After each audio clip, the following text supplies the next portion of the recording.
Hola, mi nombre es Claudia Isabel Ramírez Gaitán. Actualmente soy estudiante de la Universidad Virtual del Estado de Guanajuato. Mi número de matrícula es 2100-1492. El nombre del módulo que estoy cursando es Derechos Humanos en el Ámbito Internacional B2. El nombre de mi asesor es Diana Patricia Josefina Orcasitas Hernández. La fecha de elaboración es del 5 al 7 de diciembre del 2023. Este es el reto número 5, el cual lleva por nombre ¿Cuál es la responsabilidad del Estado mexicano? Para ello realizaremos una lectura de dos casos. El caso número 1 dice lo siguiente. Ana se encontraba pacíficamente repartiendo panfletos a las personas que se manifestaban en la plaza de armas de su ciudad. El contenido de los panfletos versaba sobre citas bíblicas. Al enterarse de lo que hacía Ana, un policía decidió arrebatarle los panfletos y detenerla, argumentando que no era lugar para repartir ese tipo de información, pues alteraba el orden. Ana permaneció encerrada e incomunicada dentro de una patrulla durante 3 horas hasta que la manifestación concluyó. Posteriormente, la policía la trasladó a Barandillas, donde recibió burlas y calificativos peyorativos por el personal de seguridad pública. Luego de un día detenida, la dejaron en libertad. Ana denunció los hechos ante la Fiscalía General del Estado, así como ante la Comisión Estatal de Derechos Humanos. Ambas instituciones omitieron el inicio de cualquier procedimiento, por lo cual Ana acudió a la Justicia Federal, donde 2 años después Ana presentó su caso ante la Corte IDH. Para ello daré respuesta a una pregunta, la cual dice lo siguiente. ¿Consideras que existe responsabilidad por parte del Estado mexicano? Y argumenta y fundamenta tu respuesta. Desde mi punto de vista y lo analizado en la información que nos brindaron en el material de la plataforma de la escuela, puedo decir que sí, puesto que desde un inicio de su detención fue injustificada, puesto que todos tenemos derecho a manifestarnos pacíficamente. Y claro está, mediante lo manifestado ya no estaba alterando el orden público. Ahora, Ana permaneció encerrada en la patrulla incomunicada. Una vez que fue puesta en barandilla, fue objeto de burla por parte del personal de seguridad pública. Un día después de estar detenida, esta es puesta en libertad.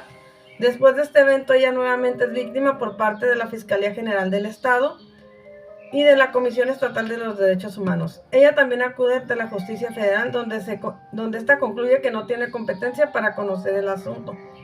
Ahora, una vez que analizamos los derechos que fueron violentados según lo establecido en el Pacto Internacional de Derechos Civiles y Políticos, el cual nos indica que este pacto fue adoptado por la Asamblea General de las Naciones Unidas el 16 de diciembre de 1966 y entró en vigor el 23 de marzo de 1976. En mayo del 2012 la convención había sido ratificada por 167 estados. El pacto desarrolla los derechos civiles y políticos y las libertades recogidas en la Declaración Universal de los Derechos Humanos. Para ello se vieron transgredido el artículo 2, el cual dice el derecho al recurso legal cuando sus derechos hayan sido violados, incluso si el violador actuó en cargo oficial, que fue el caso. Artículo 7, inmunidad frente al castigo o trato inhumano o degradante. Artículo 9, derecho a la libertad y seguridad de la persona y la inmunidad frente al arresto de detención arbitraria, que también es el caso. Artículo 12, derecho a la libertad y al libre movimiento. Artículo 18, libertad de pensamiento, conciencia y religión. Artículo 19, libertad de opinión y expresión. Para ello vamos al caso número 2, el cual dice lo siguiente. Durante la pandemia por COVID-19, el gobernador de una entidad federativa publicó un decreto por el cual se declara obligatorio el confinamiento en el domicilio particular de los habitantes en un horario de 18 horas a 9 horas. Asimismo, se preveía una multa de 1,500 pesos quien infringiera esta disposición. De no contar con el recurso para el pago de la multa del decreto, previo 36 horas de arresto. Andrés, un hombre de 34 años en situación de calle, caminando por la avenida principal de la ciudad a las 20 horas, cuando un militar lo vio y lo detuvo y lo presenta ante la Secretaría de Seguridad Pública, donde fue exigido el pago de la multa. Andrés argumenta que él no tiene casa habitación, ni familia, ni dinero para pagar la multa. Como consecuencia, fue privado de la libertad durante 36 horas y boletinado con fotografía incluida en redes sociales como el primer detenido, un sinvergüenza capaz de negar a su familia con tal de no pagar la multa. Derivado de lo anterior, fue localizado por una asociación civil a través de la cual se planteó su caso en jurisdicción militar y ordenada hasta ponerse de conocimiento en la Corte Interamericana de Derechos Humanos.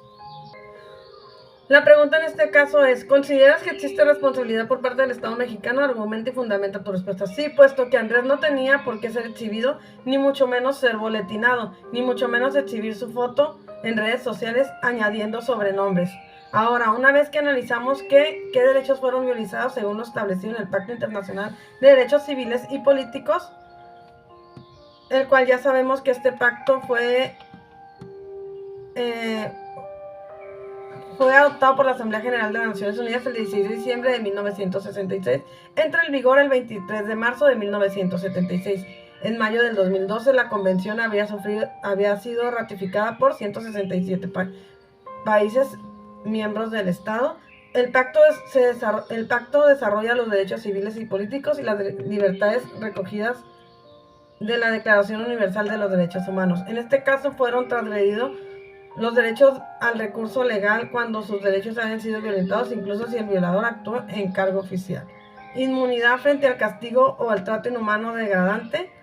El artículo 9, derecho a la libertad y seguridad personal y la inmunidad frente al arresto o detención arbitraria. El artículo 16, derecho a ser reconocido como una persona ante la ley. Artículo 17, derecho a la privacidad y su protección por ley, el cual también fue exhibido, es ahí donde se transgrede este derecho. Derecho a la igualdad ante la ley y una misma protección. Para ello voy a concluir con lo siguiente. Mediante los casos analizados podemos decir que ambos casos cuentan con requisitos indispensables para que estos hagan sus denuncias ante esta comisión, puesto que se están viendo violentados sus derechos civiles y políticos, los cuales están establecidos en el Pacto Internacional de Derechos Civiles y Políticos, mismos que México ratifica y es miembro de estos. En cada caso aplican distintas situaciones, pero ambos fueron víctimas por parte del Estado y mediante el análisis de esto es lo que yo considero. Para continuar podemos decir que con la realización de esta actividad nos queda muy claro que todos tenemos derechos, los cuales deben ser respetados en su máxima expresión y mucho más por servidores públicos. Y que en su caso, si en algún momento eres víctima o somos víctimas, saber que hay organismos que nos pueden representar y hacer que estos derechos sean respetados. Finalmente, como cierre de mi conclusión, puedo decir que como futuros licenciados es fundamental saber que existen estos organismos, que en muchas ocasiones son desconocidos por la sociedad, lo cual resulta muy importante hacer una difusión de estos. En sí podemos decir que será nuestra función una vez que ya entremos de lleno en el ramo y que estemos ejerciendo para hacer conciencia de estos y también la aplicación de ellos cuando se transgredan nuestros derechos. Por mi parte es todo. Hasta luego, les deseo un excelente día y en el archivo adjuntaré las fuentes de consulta de mi actividad. Que tengan un excelente cierre de módulo. Hasta luego.